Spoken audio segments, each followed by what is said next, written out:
خوف اعوذ باللہ من الشیطان الرجیم بسم اللہ الرحمن الرحیم الحمد للہ رب العالمین وصلی اللہ علی محمد وآلہ الطاہرین اللہم صلی علی محمد وآلہ. چلیں سورہ مبارک حجرات کی 2 آیتوں کی تقریباً تفسیر مکمل ہو گئی. بعد کی جو آیت ہے وہ بھی اسی موضوع کی تاکید کے لیے اور ان لوگوں کے اجر و ثواب کو بیان کرنے کے لیے ہے جو اللہ کے پہلی اور دوسری آیت میں دستور بیان ہوئے ہیں، جو لوگ اس پر عمل کرتے ہیں. پہلی اور دوسری آیت میں اللہ نے جو دستور دیا ہے اور نبی کریم کے مقابلے میں جس ادب کی رعایت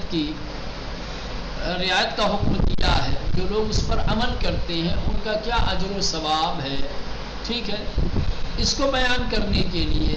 اور پہلی اور دوسری آیت میں جو حکم ہے اس کی تاکید کے لیے بعد کی آیت ہے، یعنی تیسری آیت. سمجھ رہے ہیں؟ پہلی دوسری آیت میں کیا تھا؟ اپنی آواز بڑھو نہیں، اللہ اور نبی سے آگے نہیں بڑھو. دوسرے میں کیا تھا کہ اپنی آواز کو اللہ کے نبی کی آواز پر بلند مت کرو. یہ 2 آیتوں میں 2 حکم تھا.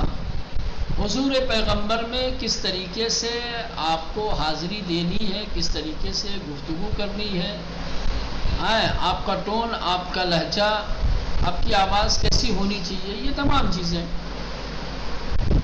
تو دوسری آیت کے بعد کی جو تیسری آیت ہے، اس تیسری آیت میں جو کچھ بیان کیا گیا ہے وہ پہلی 2 آیتوں میں جو حکم ہے اسی کی تاکید ہے. اور جو لوگ پہلی اور دوسری آیت میں خدا کے بیان کردہ دستور پر عمل کرتے ہیں ان کو کیا اجر و ثواب ملنے والا ہے اس کو بیان کیا گیا ہے. سمجھ رہے ہیں؟ آئے بعد کی جو آیت ہے، کس کے بعد کی؟ یعنی پہلی دوسری آیت کے بعد. برائے تاکید بیشتر ہوئے اس موضوع کے اوپر اور زیادہ تاکید کے لیے پاداش کسانی راکھے ان لوگوں کے اجر و ثواب کو کہ بے ان دستور الہی عمل بھی کنند، جو اللہ کے اس دستور اور قاعدے قانون پر عمل کرتے ہیں. پہلی اور دوسری آیت میں جو دستور الہی بیان ہوئے ہیں اس پر جو لوگ عمل کرتے ہیں ان کو خدا کیا اجر و ثواب دے گا، ٹھیک، اس کو بیان کرتی ہے بعد کی آیت. اور پہلی اور دوسری آیت میں جو دستور الہی ہے اس دستور الہی کی تاکید و انضباط و ادب را در برابر پیغمبر رعایت میں نمایاں، اور نبی کریم کے مقابلے میں، نبی کریم کے سامنے ادب اور انضباط کی جو لوگ پابندی کرتے ہیں. چنین بیان میں کنت، بعد کی آیت اس طریقے سے ذکر کرتی ہے، اس میں بیان کرتی ہے کیا؟ آنہا کی سزائے خود را نزد رسول خدا کوتاہ می کنند، وہ لوگ جو اپنی آواز کو نبی کریم کے سامنے کیا کرتے ہیں؟ سبک رکھتے ہیں، ہلکی رکھتے ہیں. کوتاہ در حقیقت پانی چاہیے تو یہاں آواز میں چھوٹی تو مانا ہے نا، آواز میں شدت ہوتی ہے یا خفت ہوتی ہے، آواز یا بلند ہوتی ہے یا کوتاہ سے مراد یہاں جو اپنی آواز کو آہستہ رکھتے ہیں. کسانی ہستن کی خداوند قلوب شاندہ برائے تقوی خالص و گستردے ساختے، یہ وہ لوگ ہیں کہ جن کے دلوں کو اللہ نے تقوی کے لیے خالص بنا رکھا ہے اور جن کے دلوں میں اللہ نے وسعت پیدا کر رکھی ہے. وہ برائے انہا آمرزش و پاداش عظیمس، اور ان کے لیے مغفرت اور عظیم اجر و ثواب ہے. یہ ہے آیت. ان الذین یغضون اصواتهم، بے شک وہ لوگ جو اپنی آوازوں کو نیچی رکھتے ہیں عند رسول اللہ، نبی کریم کے سامنے. اولئک الذین، یہ وہ لوگ ہیں امتحن اللہ قلوبهم، جن کے دلوں کا اللہ نے امتحان لیا ہے للتقوی، تقوی کے لیے. لہم مغفرہ، ان کے لیے مغفرت ہے، بخشش ہے، وَأَجْرٌ عظیم۔ اور تو آپ نے دیکھا کہ اس آیت میں در حقیقت ان لوگوں کا تذکرہ ہے جو اس سے پہلے کی آیت کے دستور اور حکم پر عمل کرتے ہیں، اور محضر پیغمبر میں جن ادب کی پابندی کی بات کی گئی ہے وہ محضر پیغمبر میں ان آداب کی رعایت کرتے ہیں، تو ان کا کیا مقام ہے، اللہ انہیں کیا اجر و ثواب دینے والا، یہ چیز ذکر کی ہے۔ اور یغضون از مادہ غض بر وزن حظ بمعنی کم کردن و کوتاہ نمودن نگاہ یا صدا است، کہہ رہے کہ یغضون مادہ غض سے بنا ہے، غض بر وزن حد، اس کے معنی ہے آواز یا نگاہ کا کم کرنا یا جھکا لینا، آواز کا یا نگاہ کا بند کر لینا، چھپا لینا، جھکا لینا، بیمانی کم کردن و کوتاہ نمودن، نگاہ کا کم کرنا یا نگاہ کا جھکا لینا یا آواز کا کم کر دینا، ٹھیک، جو دونوں معنی ہے، یعنی نگاہ اور آواز دونوں کی کمی کے لیے یہ لفظ استعمال ہوتا ہے۔ و نقطہ مقابل آن خیرے نگاہ کردن و صدارہ بلند نمودن، اور جو اس کے نقطہ مقابل ہے، جو اس کے برعکس ہے، وہ ہے آنکھیں پھاڑ کر دیکھنا کسی کو، خیرے نگاہ کردن یعنی آنکھیں پھاڑ کر کے کسی کو دیکھنا، یا بلند آواز سے کسی سے بات کرنا، غض کے خلاف ہے۔ چلے امتحن از مادہ امتحان در اصل بمعنی ذوب کردن طلا، کہنے کی امتحانہ یہ مادہ امتحان سے بنا ہوا ہے، اس کا اصل معنی ہے سونے کو پگھلانا، سونے کو پگھلا کر اس کی ناخالصی کو اور اس کی ملاوٹ کو دور کر دینا، ٹھیک۔ آپ نے دیکھا ہے زیورات بنائے جاتے ہیں تو سونے کو آگ میں ڈالا جاتا ہے، آگ میں کیوں ڈالتے ہیں؟ تاکہ اس کے ذریعے سے جو اس کے اندر ملاوٹ ہے، ناخالصی ہے، اس کو دور کر دیا جائے اور پھر خالص سونے کے ذریعے سے کوئی زیور بنایا جائے، سمجھ رہے ہیں؟ ہاں، تو جس چیز سے ناخالصی کو، ملاوٹی چیز کو دور کر دیا جائے اسے کہا جاتا ہے امتحان، ٹھیک ہے۔ وگاہ بے معنی گستردن چرم نیز آمدے، یعنی کہ کبھی کبھی چمڑا پھیلانا، کیا ہے؟ گستردن چرم، چمڑے کو پہن کرنا، پھیلانا، بچھانا، یہ بھی اس معنی میں آتا ہے۔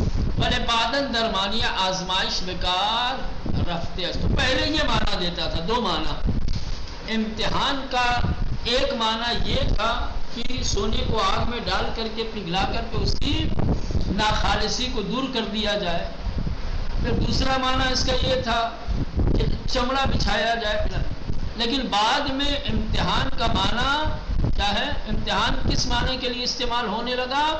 آزمائش کے لیے۔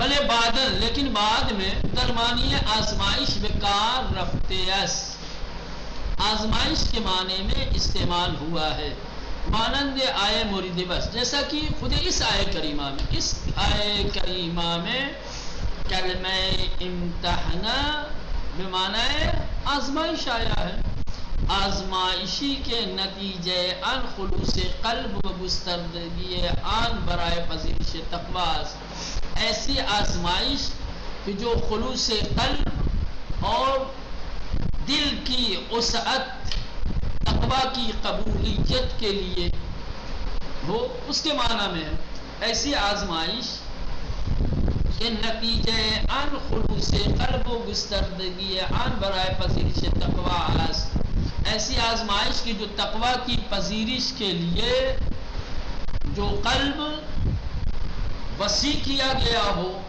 اور جس کے اندر خلوص پیدا ہوا ہو، اس کا جو نتیجہ دل کی وسعت اور دل کے اس اخلاص کا نتیجہ کہ جو تقوی کے لیے آمادہ ہو۔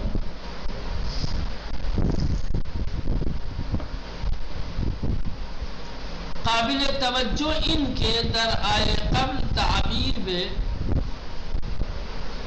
نبی شدے و در انجا تعبیر بے رسول اللہ بہر دو گویا اشارے بے ان نقطے اس کی پیامبر از خود چیزی نہ دارا۔ کہہ رہے ہیں کہ جو قابل توجہ نقطہ ہے یہاں پر وہ یہ ہے کہ پہلے کی آیت میں ٹھیک نبی کریم کے لیے کلمہ نبی آیا تھا، ٹھیک، اور یہاں پر تعبیر جو ہوئی ہے وہ رسول اللہ کی۔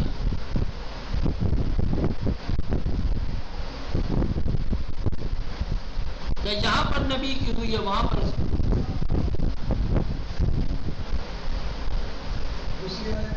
ہاں دوسری والے میں نبی ہے، پہلے والے میں تو رسول ہی تھا۔ لا تقدموا بین یدی اللہ و رسولہ، وہاں رسول آیا تھا، لیکن بہر صورت اس میں تو ایک اللہ اور رسول دونوں کی ایک ساتھ بات تھی۔ لیکن دوسری آیت جو صرف مخصوص ادب پیغمبر تھی ہے نا، وہاں پہ کیا آیا تھا؟ کلمہ نبی آیا تھا۔ اور اب یہ جو تیسری آیت ہے، اس تیسری آیت کے اندر کلمہ رسول آیا ہے۔ کیوں آخر ایسا ہے کہ ایک جگہ کلمہ نبی دوسری جگہ کلمہ رسول آیا؟ کہ یہ دونوں اس بات کی طرف اشارہ کرنے کے لیے ہے کہ پیغمبر اپنی طرف سے کچھ نہیں کہتا،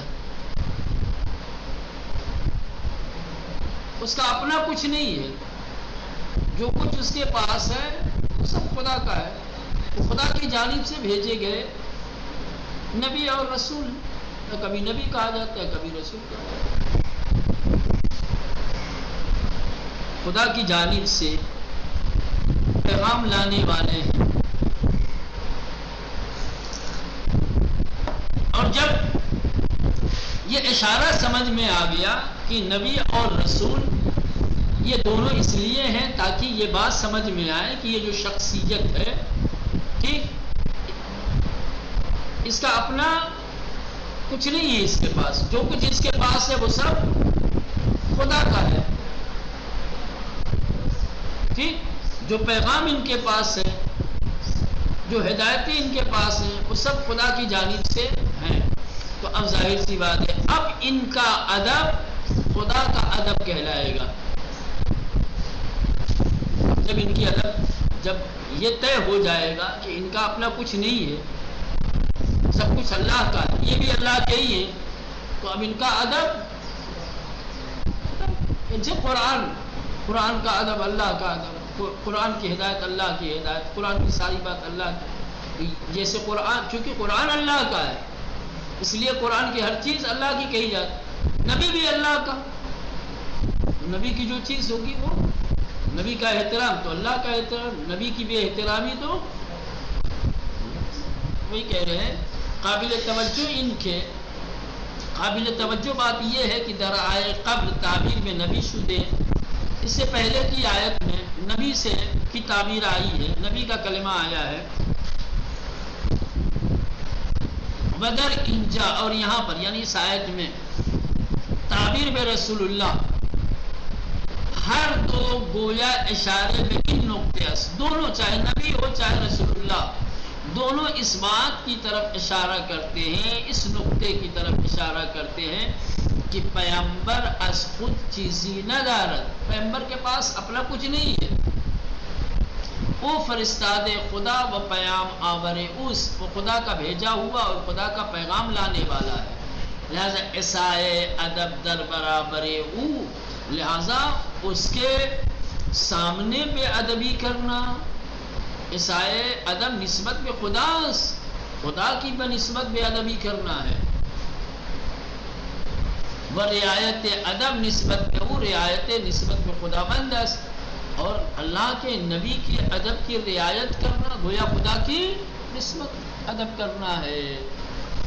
ضمناً تعبیر مغفرہ بصورت نکرہ، ضمناً یہ بات بھی آپ سمجھ لیں کہ جو آیت میں کلمہ مغفرہ آیا ہے بصورت نکرہ استعمال ہوا ہے، الف لام نہیں لگا ہوا ہے اس کے اوپر، ٹھیک، نکرہ کی صورت میں استعمال ہوا ہے، اور یہ برائے تعظیم و اہمیت است۔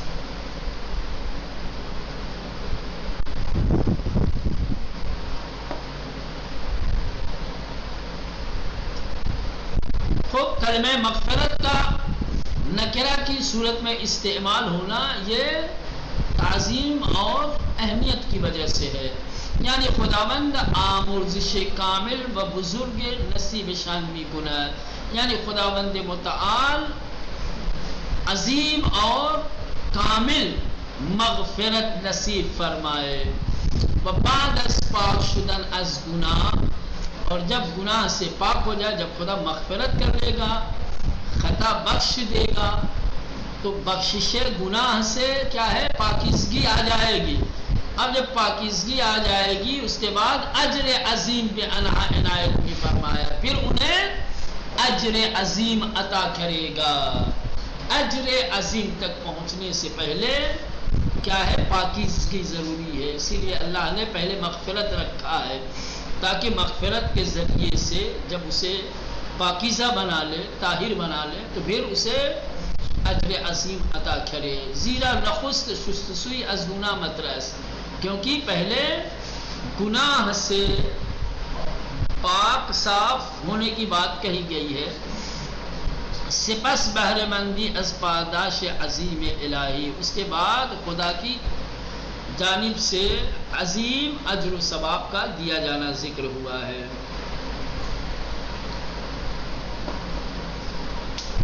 یہ آیت بھی مکمل ہوگی۔ آیت بعد، اب یہ تیسری آیت کے بعد برائے تاکید بیشتر اور زیادہ تاکید کے لیے اشارے بے نادانی و بخردی کسانی بھی کند، بعد کی آیت اور زیادہ تاکید کرنے کے لیے ان لوگوں کی نادانی اور بے عقلی کی طرف اشارہ کرتی ہے کہ ان دستور الہی را پشت سر می افغنند، کہ جو ان دستورات الہی کو ترک کر دیتے ہیں، چھوڑ دیتے ہیں، پس پشت ڈال دیتے ہیں۔ بچنین بھی فرمایا نا، اور کہتے کیا ہے، کسانی کی تورا از پشت حجرہ بلند صدا می زنند، وہ لوگ، اور ہاں بچنین بھی فرمایا، اور ارشاد ہوتا ہے آیت میں کہ وہ لوگ کہ جو کمرے کے پشت سے، کمرے کے باہر سے جو لوگ آپ کو آواز دیتے ہیں، اکثر شان عقل و خرد نہ دارن، ان میں سے اکثر ایسے ہیں کہ جو نادان ہیں، جن کے پاس عقل نہیں ہے۔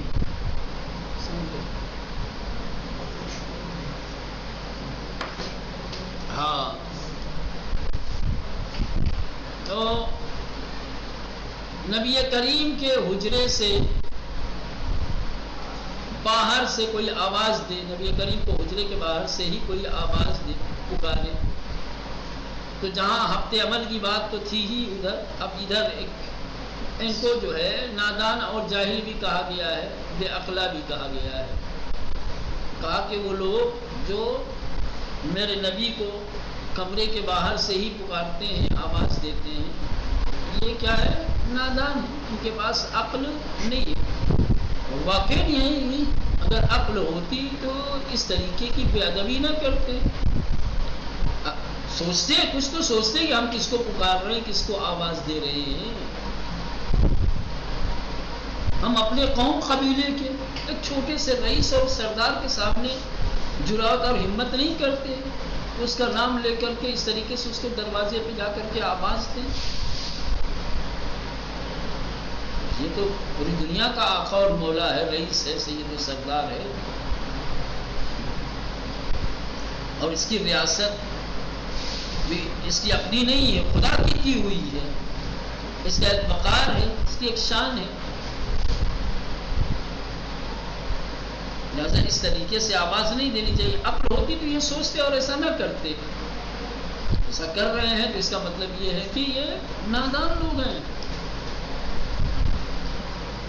ان الذین ینادونک من وراء الحجرات، اور اسی آیت سے اس سورہ کا نام بھی لیا گیا ہے.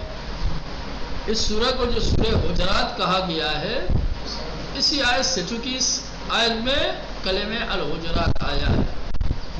ان الذین ینادونک، بے شک وہ لوگ جو آپ کو ندا دیتے ہیں، پکارتے ہیں، من وراء الحجرات، کمروں کے پیچھے سے، اکثرہم، ان میں سے زیادہ تر لوگ، لا یعقلون، عقل نہیں رکھتے، نادان. انچے عقل اس کے انسان در برابر بزرگ ترین سفیر الہی رعایت ادب نہ گناہ. تو یہ کون سی عقل مندی ہے جو انسان کو اللہ کے سب سے بڑے سفیر کے سامنے بھی کیا ہے رعایت ادب نہیں کرنے دیتی. یہ عقل ہے جو عقل سفیر الہی کے سامنے ادب کی رعایت نہ کرنے دی، وہ اصل عقل نہیں ہے، یہ بے عقلی ہے. وبا صدائے بلند و نامؤدبانے ہم چن آراف بنی تمیم، پشت خانے پیمبر بھی آیت و فریاد زند، بلند آواز میں غیر مؤدبانہ طریقے سے، جیسے آراب کو آواز دی جاتی ہے. بنی تمیم نبی کریم کے دروازے پر آئے اور آنے کے بعد آواز دی، یا محمد یا محمد اخرج الینا، وان قانون مہر و عطوفت پر پروردگار رب دل وسیلے ایذا و آزار نمایا. اور اس طریقے سے اللہ نے اپنے مہر و عطوفت کا نبی کے ساتھ جو ایک رشتہ رکھا ہے اس کو جو ہے بھول کر کے آزار و اذیت دی جائے. اس سفیر الہی کے ساتھ مہر و محبت کا اظہار ہونا چاہیے، تعظیم و ادب کا لحاظ کرنا چاہیے، لیکن بجائے یہ کہ مہر و محبت کے ساتھ آواز دی جائے، ادب کی رعایت کی جائے، کیا ہے آزار و اذیت کا سبب بنا جا رہا ہے.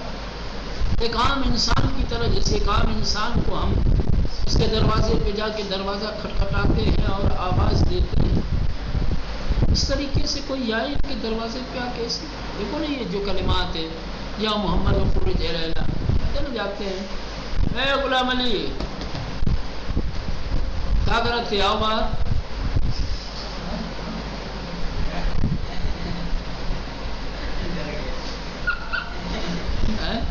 کہتے ہیں ہم لوگ ایک دوسرے کو بلانے کے لیے، کسی سے کام ہوتا ہے تو کیا کرتے ہیں، ایسے ہی کرتے ہیں نا، جاتے ہیں دروازے پر، میں فلانی نکل تو باہر.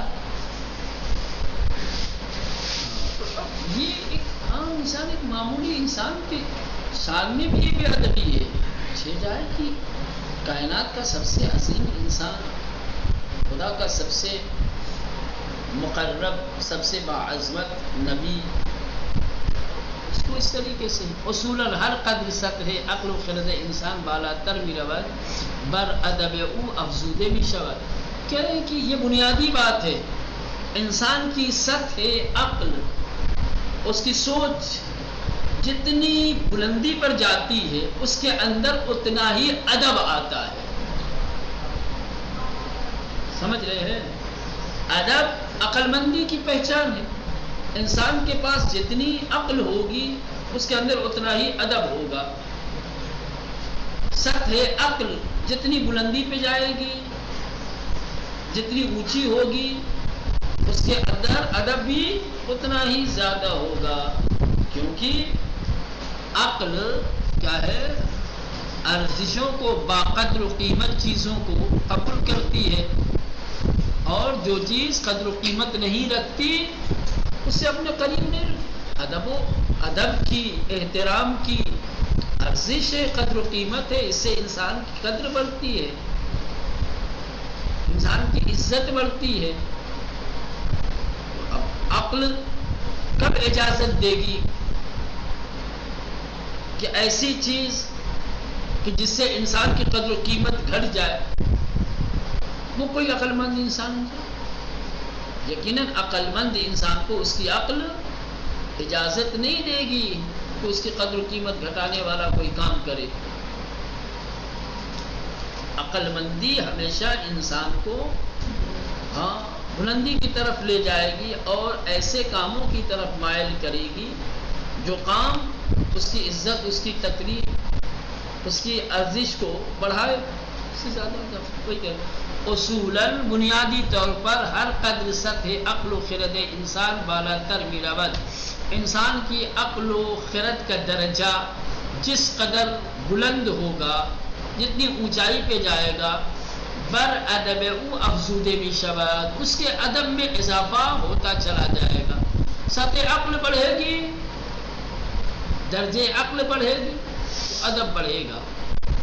زیرا ارزشہ و ضد ارزشہ، کیونکہ قدر و قیمت اور بے قدری اور بے ارزشی بہتر درک میں کنت، یہ عقل ہی ہے جو قدر و قیمت والی چیز اور بے قدر و قیمت والی چیز کو کیا ہے پہچانتی ہے، درک کرتی. وہ بے ہمین دلیل بے ادبی ہمیشہ نشانے بے خردی ہے. اسی وجہ سے بے ادبی کو بے عقلی کی علامت اور پہچان بتایا گیا ہے. یا بے تعبیر دیگر بے ادبی کار حیوان و ادب کار انسان، یا دوسرے الفاظ میں کیا ہے، بے ادبی حیوانوں کا کام ہے اور ادب چلیے